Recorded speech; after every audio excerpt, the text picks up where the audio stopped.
words that the Lord taught me about my body.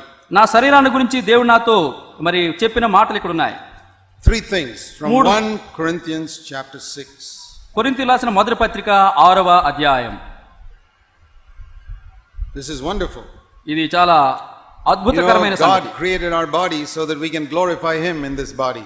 దేవుడు మనకు శరీరాలు ఎందుకు ఇచ్చి సృష్టించాడో తెలుసా? ఈ శరీరం ద్వారా దేవుని మనం మహింపరచాలని.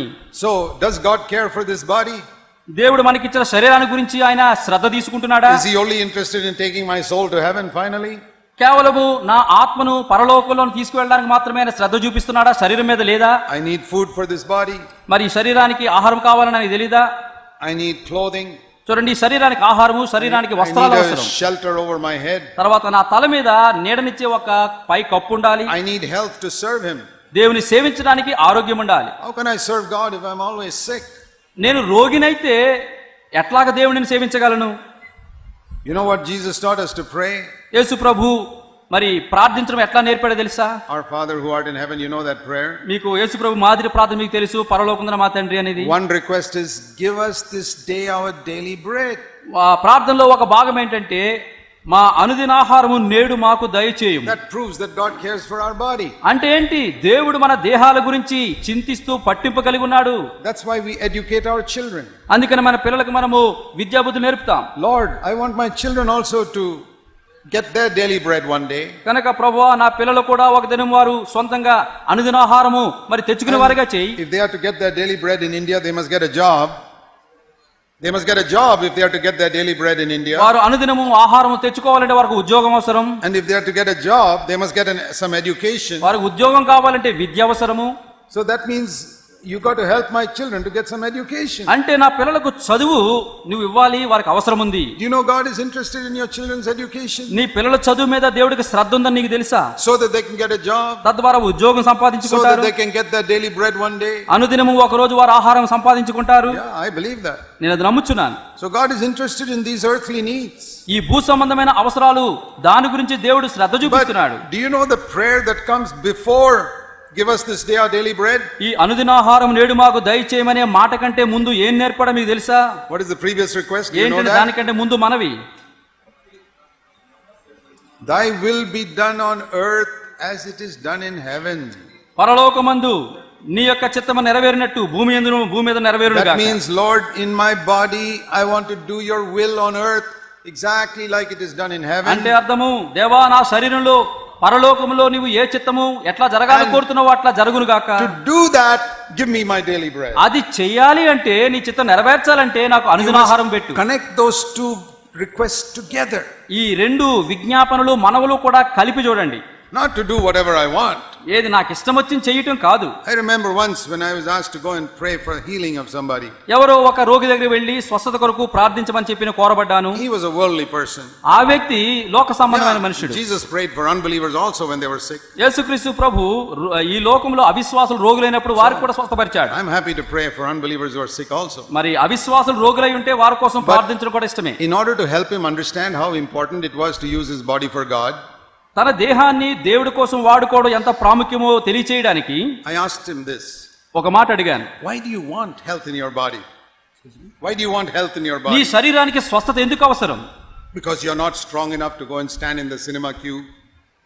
మరి సినిమా క్యూలో నిలబడడానికి బాగా గట్టిగా ఉండాలి కాబట్టి అందుకు నీకు అవసరమా? Because now you're not strong enough to shout and get angry at your wife. నీ భార్యను బాగా అరవడానికి లేకపోతే కోపం చూపించడానికి శక్తి లేదు, అందుకు ఆ స్వస్థత I said, అవసరమా? shall we pray like this? మరి ఇట్లా ప్రార్థన చేద్దామా? Lord, ప్రభువా, this man is not strong enough to go and stand in the cinema queue, so please give him some help. ఈ మనుషుడు సినిమా టికెట్ కొనుక్కోవడానికి శక్తి లేదు కాబట్టి నీకు శక్తి దయచేయి.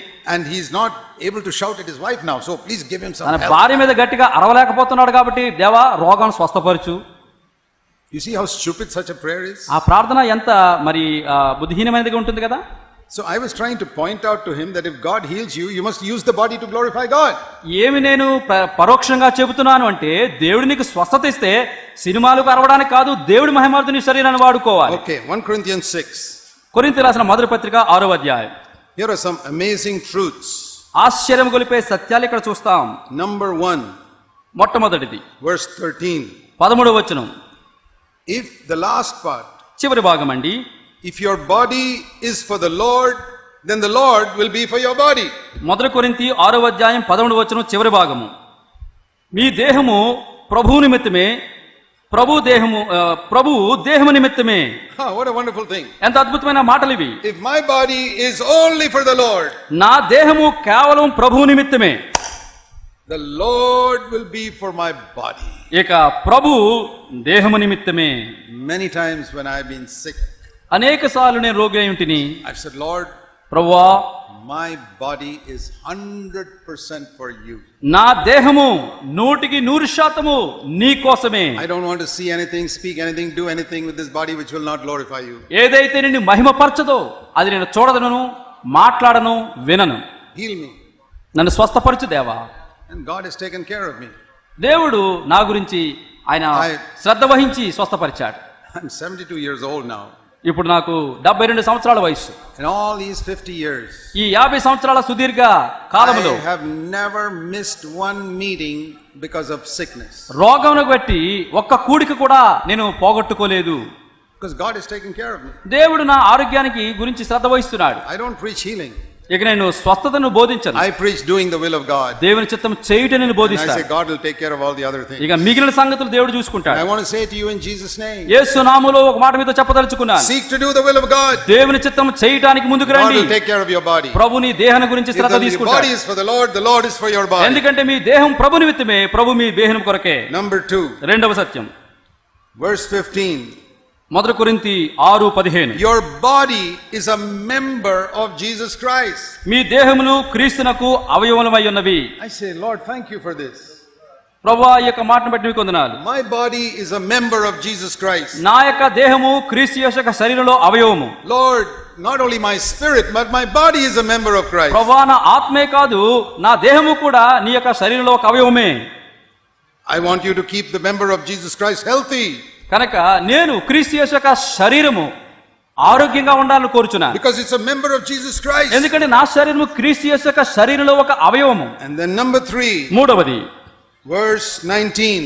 మొదటి కొరింథీ 6:19. Your body is a temple of the Holy Spirit. దేహము పరిశుద్ధాత్మ దేవుని యొక్క ఆలయము. This body is the real church.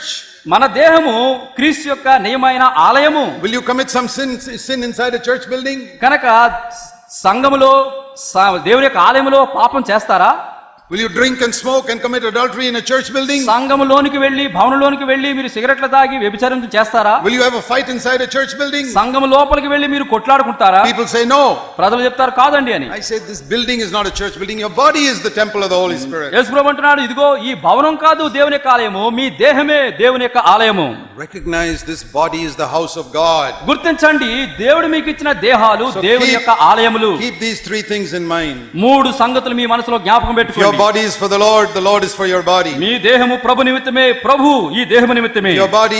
Your body is a member of Jesus Christ. మీ దేహము యేసు క్రీస్తు యొక్క శరీరములో అవయవము. Your body is a temple of the Holy Spirit. మూడవదిగా మీ దేహము పరిశుద్ధాత్మ దేవుని యొక్క ఆలయము. God wants to manifest the glory of God in your body. దైవ మహిమ నీ శరీరం ద్వారా దేవుడు లోకానికి ప్రదర్శించగోరుచున్నాడు. That's why He told Adam, I want you to be like me. అందుకని నీవు నేను కూడా ఆ దేవుని పోలి ఉండాలని కోరుచున్నాడు. Will you give your body to Him?